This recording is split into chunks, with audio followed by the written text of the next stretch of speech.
Une signature historique pour le PDG de Dassault Aviation. Le groupe d'armement vient de conclure un contrat record avec les Émirats arabes unis. La vente de 80 avions Rafale et 12 hélicoptères Caracal. Emmanuel Macron met en avant la lutte contre le terrorisme. Pour moi, l'objectif, c'est ça, la paix, la stabilité et la lutte contre le terrorisme, évidemment. Et cela, c'est à la fois la vocation de la France dans cette région, et c'est aussi l'intérêt de la France, parce que c'est un intérêt en termes de sécurité pour nos compatriotes. Les Rafales et les Caracal seront livrés à partir de 2027. Il s'agit du plus gros contrat d'armement signé par la France. À la clé, 16 milliards d'euros et des milliers d'emplois. On va plus que doubler la chaîne de production du Rafale, donc ça représente des milliers d'emplois, non seulement chez Dassault et ses coopérants, Thales et Safran, mais sur les 400 entreprises qui travaillent dans l'écosystème du Rafale. Mais dans la classe politique, les critiques fusent déjà. Le candidat vert à la présidentielle Yannick Jadot dénonce une France qui fait honte quand elle arme des régimes autoritaires. Et depuis Beyrouth, nous sommes avec Karim Sader, politologue spécialiste du Golfe arabo-persique et du Moyen-Orient. Karim Sader, bonsoir. Merci beaucoup d'être avec nous sur France 24. Les Émirats arabes unis, on vient de le voir, ont annoncé acheter 80 Rafales du jamais vu. C'est pour ça qu'Emmanuel Macron a décidé de se rendre dans ce pays en premier. Abu Dhabi est un client fidèle des industriels d'armement français. La réelle politique, clairement, elle prend le dessus, là ? Oui, absolument. C'est une visite, d'abord, effectivement, vous avez raison de souligner la portée symbolique du fait qu'ils choisissent de se rendre dans le cadre de cette tournée dans le Golfe aux Émirats arabes unis. Il vient donc consolider cette alliance avec Mohammed Ben Zayed, MBZ comme on l'appelle désormais, donc le prince héritier d'Abu Dhabi. Donc c'est comme ça qu'il va asseoir ou quelque part remplir un vide laissé par les États-Unis dans la région. Donc c'est pour cette raison aussi, c'est une portée plus, je dirais, stratégique, qui va plus loin qu'une simple réalisation d'une opération commerciale. On sait très bien que dans cette région, les opérations commerciales sont la traduction d'alliances politiques. Aujourd'hui, l'alliance entre Paris et Abu Dhabi est à l'heure du jour. On se souvient donc du tandem dans le passé entre Jacques Chirac et Rafiq Hariri. Il y a eu ensuite le tandem entre le cheikh Hamad du Qatar et Nicolas Sarkozy. Et aujourd'hui, j'ai envie de dire voilà, que ce sont les Émirats arabes unis que la France choisit comme alliés au nom, donc le socle commun qu'ils partagent, ça a été souligné dans le reportage, c'est la lutte contre l'islamisme. Celui qui va être candidat très probablement à sa réélection a fait de ce thème un cheval de bataille.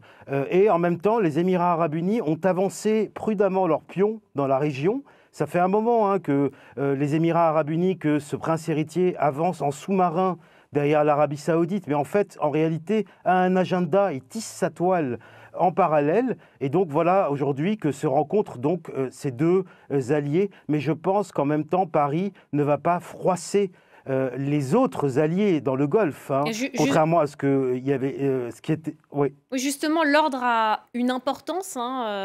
Ensuite, il ira au Qatar. Pourquoi le Qatar Quel est là-bas l'intérêt de la France? C'est aussi commercial ou politique derrière? Oui, justement, je le soulignais, Paris n'a pas intérêt à avoir justement ces relations exclusives et personnelles qui avaient été nouées dans le passé. Emmanuel Macron va habilement, je pense, disperser ou en tout cas placer ses pions.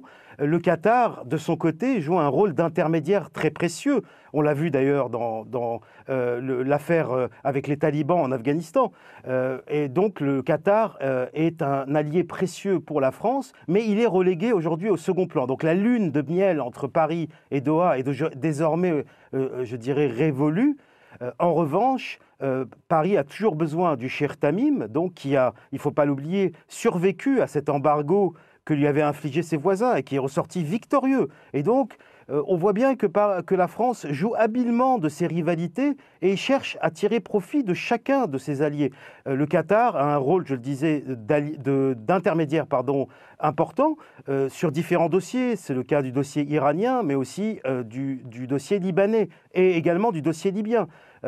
Emmanuel Macron, qui avait organisé une conférence internationale sur la Libye, a besoin aujourd'hui de concilier la position de ces deux protagonistes, que sont Abu Dhabi, les Émirats arabes unis donc, et le Qatar, pour qu'ils chacun soutiennent une faction de part et d'autre du jeu libyen, pour réussir donc cet accord de paix sur la Libye.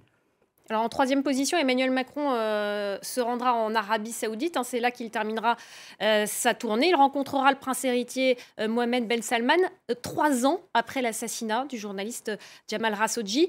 Cela ne veut pas dire que je cautionne, affirme Emmanuel Macron, mais malgré tout, le symbole est très fort. Il est en effet le premier chef d'État occidental à rencontrer le prince héritier Mohammed Ben Salman, MBS, depuis la malheureuse affaire de l'assassinat du journaliste Khashoggi.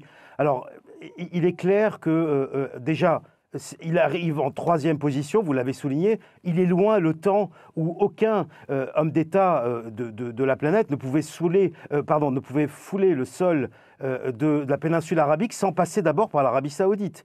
Il arrive en troisième position parce que le prince héritier est aujourd'hui isolé. En revanche, il a montré récemment qu'il voulait jouer un rôle, enfin en tout cas qu'il voulait réaffirmer son rôle, je parle du prince héritier, dans la scène régionale, notamment à travers le blocus ou le coup de force qu'il a imposé sur le Liban, qui est cher, le dossier libanais qui est cher à Emmanuel Macron.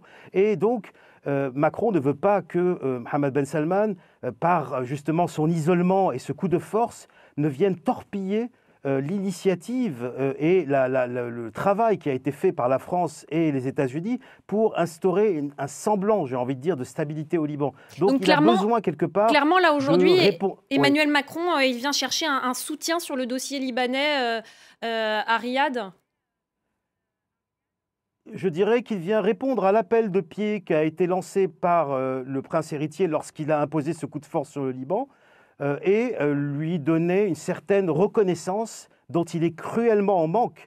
Le prince héritier aujourd'hui est isolé diplomatiquement, il a été boudé lors du dernier sommet du G20, il est devenu un paria aux yeux de Washington alors qu'il était le chouchou de la précédente administration, celle de Donald Trump, et donc quelque part il vient lui donner ce gage pour lui permettre cette fenêtre d'oxygène, j'ai envie de dire, pour que ce dernier, donc Mohammed Ben Salman, puisse lâcher du lest vis-à-vis du Liban afin de ne pas torpiller les efforts de Paris et Washington pour stabiliser le pays. On a appris aujourd'hui la démission du ministre de l'Information au Liban. C'est lié à la visite d'Emmanuel Macron, clairement ? Totalement, totalement. Cela répond justement à des différentes initiatives qui viennent d'être lancées par le président français. Et donc, effectivement, c'est une réponse positive qui est lancée par le gouvernement libanais comme un signal, en quelque sorte, envoyé à Emmanuel Macron pour lui permettre j'ai envie de dire, de lâcher du lest, en tout cas de laisser le prince héritier lâcher du lest vis-à-vis du Liban, parce que le Liban ne peut pas se permettre aujourd'hui cette crise vis-à-vis du pays du Golfe, tant il est dépendant économiquement de l'Arabie saoudite, sachant qu'énormément d'expatriés génèrent des revenus qui sont envoyés dans ce pays, qui a besoin aujourd'hui, avec la crise économique que l'on connaît, de cette manne financière. Cette tournée d'Emmanuel Macron dans le Golfe, elle va durer seulement 48 heures, c'est une tournée express. Est-ce que c'est assez long compte tenu justement, on en a parlé, des enjeux stratégiques dans cette région? Et puis, il y a aussi pas mal de pays qui ne sont pas sur la liste du président français. Je pense à Oman, par exemple. Pourquoi ne pas avoir pris plus de temps? Je pense que la France a été droite au but. Aujourd'hui, alors vous avez parlé d'Oman, comme le Koweït, connaissent des transitions aujourd'hui, politiques. Donc aujourd'hui, l'articulation des rapports de force se joue entre un Qatar, donc, dont l'activisme, le suractivisme diplomatique a fini par irriter ses alliés, un suractivisme politique en plus assez pan-islamique, qui a donc irrité ses alliés, et une Arabie saoudite dont la politique d'MBS est jugée trop impulsive. Et il y a entre les deux un Mohammed Ben Zayed plus rusé, plus habile, qui a su, je le disais, tisser sa toile discrètement. Et je pense que Paris joue habilement ou épouse habilement le contour de ces rapports de force.